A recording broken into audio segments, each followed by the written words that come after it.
53, the suffering servant, and he was led to the slaughter and so on and so forth, and he did not speak, etc., etc., etc. And why does the prophet say this, 34? Philip opened his mouth and began to preach. And then they passed some water, and then Philip said, what keeps you from being baptized? If you believe from your whole heart, you will be baptized. And they ordered the chariot to stop, and they went down to the water, and the eunuch was baptized. And when they came out of the water, the Spirit of the Lord took Philip away. Again, this is quite a fantastic episode. I think you will admit again that this is not very normal history here, that Philip disappears. And the eunuch never saw him again, and he went away rejoicing.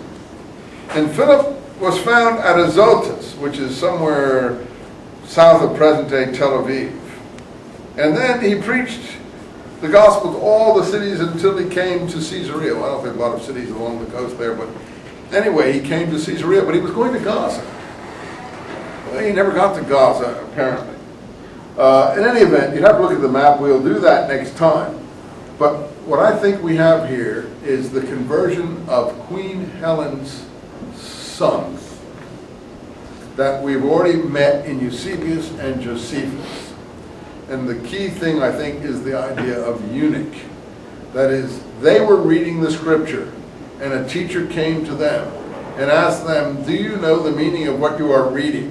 And the scripture they were reading was Genesis 17, about how Abraham circumcised all the people in his party, in his community, including his household people, sons and everything, after he got the promises from God.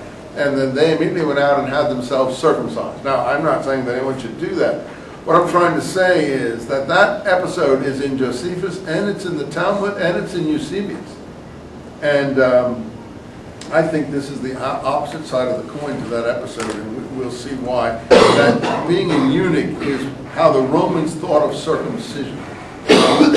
And I can explain why Philip is on his way to Gaza, because Helen sent her famine relief agents to Egypt to buy grain, and they were carrying all her money into Palestine, and they were going to relieve the famine that we heard about in Eusebius.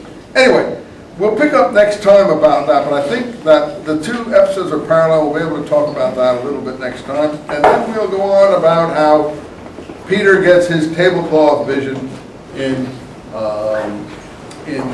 Jaffa after he meets the Roman centurion.